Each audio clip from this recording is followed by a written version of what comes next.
Julian Assange of WikiLeaks and his takes on why the Democratic Party is doomed.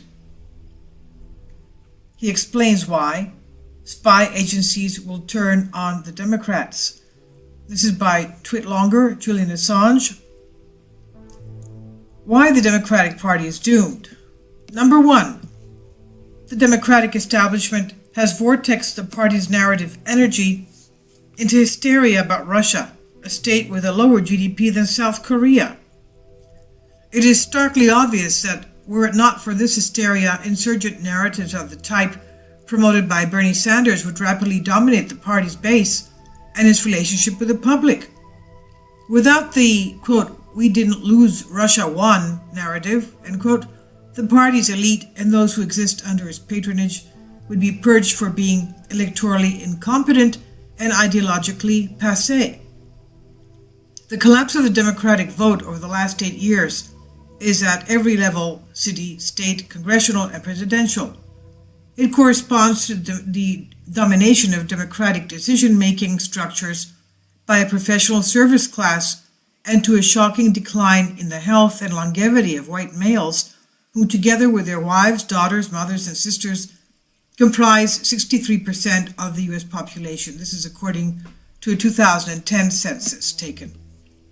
Democratic campaigns have conspicuously promoted racial and sexual identity politics for everyone but whites and males. This delineates and alienates white and male identity grievance classes, pushing these majorities into the arms of GOP, the Republican dog racial and sexual dog whistling. 53% of all men voted for Trump, 53% of white women, and 63% of white men, according to Pew Research. Unlike other industrialized countries, U.S. male real wages, all ethnic groups combined, have not increased since, it's astonishing, they have not increased since 1973. Number two, the Trump-Russia collusion narrative is a political dead end. Despite vast resources, enormous incentives, and a year of investigation, Democratic senators who have seen the classified intelligence at CIA headquarters, such as Senator Dianne Feinstein, has recently, as March, forced to admit that there is no evidence of collusion. There's a link to a YouTube video you can watch here. Without collusion, we are left with the Democratic establishment blaming the public for not liking the truth about what Hillary Clinton said to Goldman Sachs and blaming their own base for not liking what they said in their own emails about fixing the DNC primaries. Number three, the Democrat establishment needs the support of the security sector and media barons to push this diversionary conspiracy agenda, so they ingratiate themselves with these two classes, leading to further perceptions that the Democrats act on behalf of an entrenched power elite.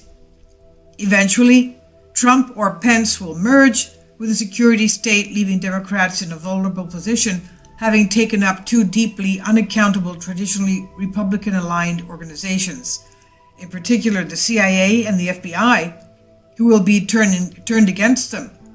Other than domestic diversion and geopolitical destabilization, the primary result of the Russian narrative is increased influence and funding for the security sector, which is primarily GOP-owned or aligned. Number four, the twin result is to place the primary self-interest concerns of most Americans, class competition, freedom from crime and ill health, and the empowerment of their children into the shadows and project the Democrats as close to the DNC and media elites.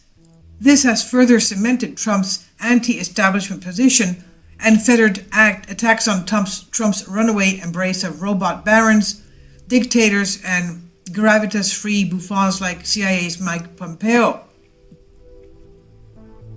Number five, GOP Trump has open goals everywhere. Broken promises, inequality, economy, healthcare, militarization, Goldman Sachs, Saudi Arabia, and cronyism.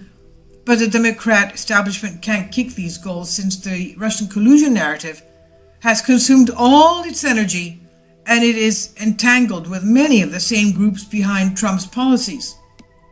Number 6. The Democratic base should move to start a new party, since the party elite shows no signs that they will give up their power. This can be done quickly and cheaply as a result of the internet and databases of people's political preferences. This reality is proven in practice with the rapid construction of Emmanuel Macron, Sanders, and Trump campaigns from nothing. The existing Democrat Party may well have negative reputational capital, stimulating a Macron-style clean slate approach.